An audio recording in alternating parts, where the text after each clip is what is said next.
Today we will be making yeasted pancakes. It's a recipe I found on the internet, and I just happen to have all of the ingredients.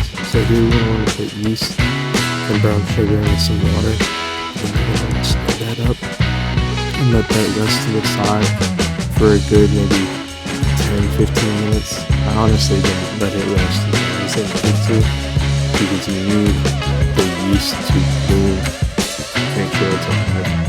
If it's not alive, then this recipe is not for you, because you see normal pancakes. Here you're going to want to mix all the dry ingredients. So that's flour going in there, about 2 cups of flour.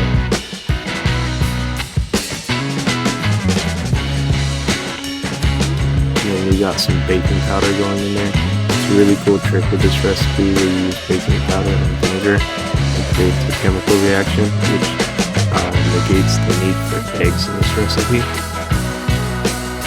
If you guys are wondering if I haven't been uploading consistently or just haven't uploaded in November, I had a recent brain surgery that put me out for a little while, but very good things coming. This is where you're going to want to put the yeast, water, sugar mixture in with the dry ingredients. Then you're going to want to do 2 tablespoons of melted butter. It's very important for the flavor of the pancakes. My fiance here soon will be starting a sourdough series on this channel. Very excited to see what you guys think of that. Let me know down below if you actually want to see it or not.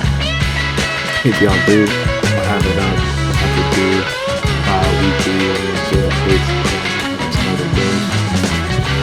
You're going to want to mix this until there's no clumps, and then you're going to want to put the vinegar in there. You can already see it start to bubble. That means that the reaction is working.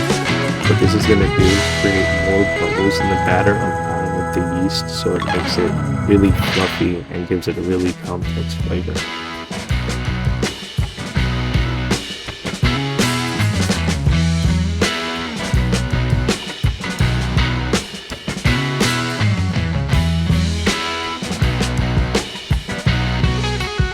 Mixing, you're going to want to cover this with aluminum foil or plastic wrap. Pop it in the fridge overnight. The longer the better, so you can make sure it develops the most amount of flavor and is able to expand the most amount that it can in the time you give it. The less time you give it, the less results and less flavor development you will get from this batter.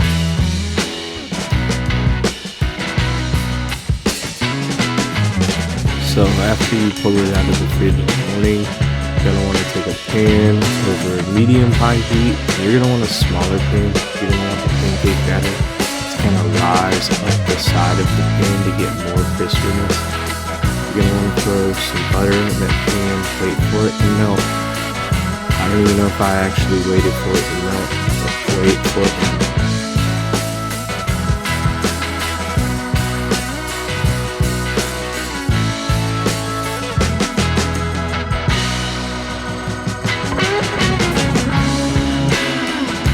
Once your butter is melted, you're going to want to scoop half of your pancake batter into this pan. I know that might seem like a lot, but we only made about 2 cups worth of batter. I mean, a little bit more when you count the other ingredients. You're going to want to throw half of your pancake batter into this butter.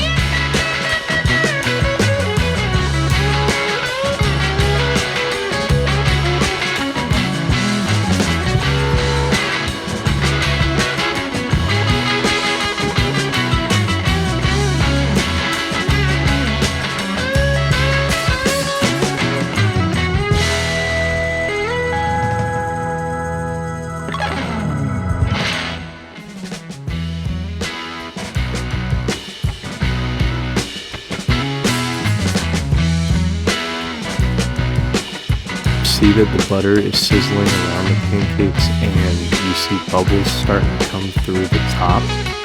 You can put whatever toppings you want or mix-ins depending on what you feel like calling them. Here I did a cinnamon toast crunch pancake The next one is going to be a fruity pebble pancake for my fiance. That is what she requested. After you get all of your mix-ins into this pan, you're going to want to throw a lid, any type of lid, even if you don't have one, just use a sheet tray, that works too. Hell, aluminum foil would work as well. What you're going to want to do is steam the top of the pancake to make it easier to flip, because we're going to cook it on both sides.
We will repeat the same process with this fruity pebble pancake. While this is cooking, I want to take some time to thank you guys. You guys are still here, still listening to this. I really appreciate all of your support. As I've been out, had a few people asked me where I've been. People very close to me know what's been going on. You guys don't need to worry. This is something I was born with. I have no choice but to take breaks every once in a while. I have a rare disorder called hydrocephalus. A lot of people might know about it, some people don't. It's okay if you don't. It's where your brain does not train your spinal fluid like it should. Sometimes things go wrong, sometimes parts need to be replaced. I like to think about it like as a car. Some cars are more unreliable than others.